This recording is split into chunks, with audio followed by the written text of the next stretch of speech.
All right, three-time team winner of the Tour Series, way back with Halfords and other teams.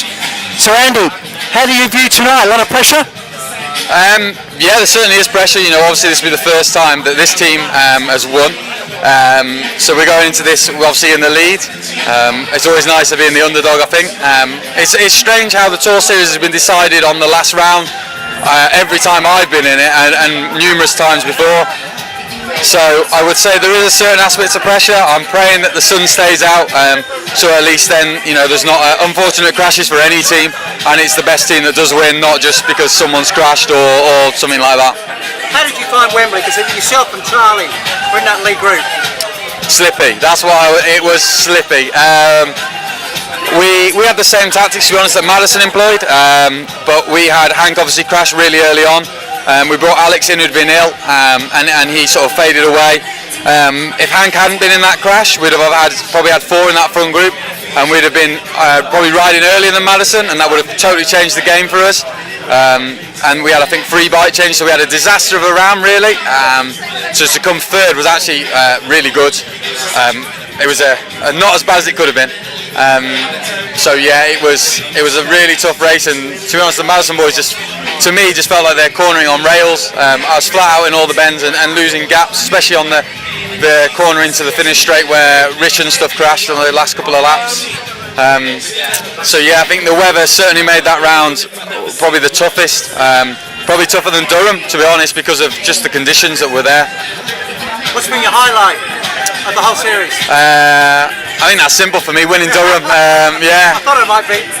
If any win would have still been my highlight, but I think winning Durham was a big thing for me. First Tour Series victory, and that's quite an iconic one to win. That's been fundamental, I think, in Tour Series wins over the year. It's not one where you win the series, but it's certainly been around where teams have lost the series. I know, like when we won with Marshall's Pasta, Mo Point, sorry. We were high up in Durham. I think we won that one, and I think it was Rafa Gondor Sharp or whoever it was at the time. Suddenly had a really bad round, and we climbed up the ladder quite a lot, and then ended up winning. So that's a key round. We're in the 100th round of the whole series since it began. When did you first make your entrance? Was it round 1 or? Milton Keynes, 2009, yeah. So you've been there from the start? I've been there from the start. I've missed a few years, we didn't do so many with Wiggins. Mick Bennett would look a lot younger if he hadn't tried to do this, 100 rounds of this. And if I'd been doing all 100 rounds, I'd definitely look a lot older than I do now, and a lot greyer.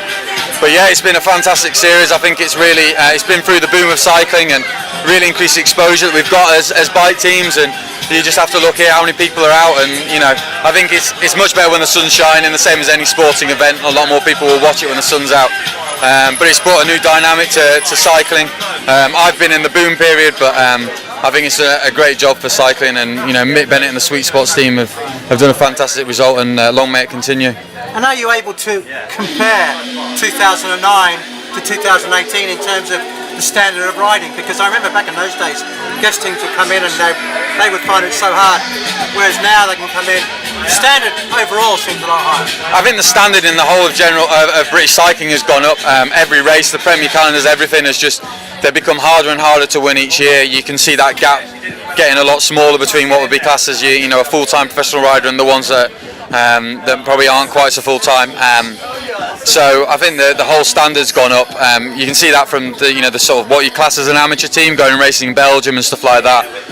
And these guys, they can all hold their own in these crits. I think when it comes to the more technical or difficult ones like Durham, that's when you see the big gaps open up. But when it's a simpler circuit, they certainly mix it up with the big boys, and it's great to see. I think the more people that we can have racing, the more enjoyable the racing is, and the better it is for the crowd, and then that gets more sponsors in, more people enjoying it, and hopefully more people on bikes, which at the end of the day is the thing to happen. How do you feel being part of the 100th edition, having been there at the beginning? I feel a lot happier if we win tonight. At the moment, I'm not thought about it too much. It's about trying to get this team win under the belt. It means so much to all the sponsors and stuff in this team. We've obviously fighting for Tour of Britain places, so that's obviously a key element. Obviously we had Harry's stage win in Yorkshire, and then we had a bit of bad luck afterwards. So I think if we won this would be the icing on the cake for Tim, and then everything else after this would be a bonus.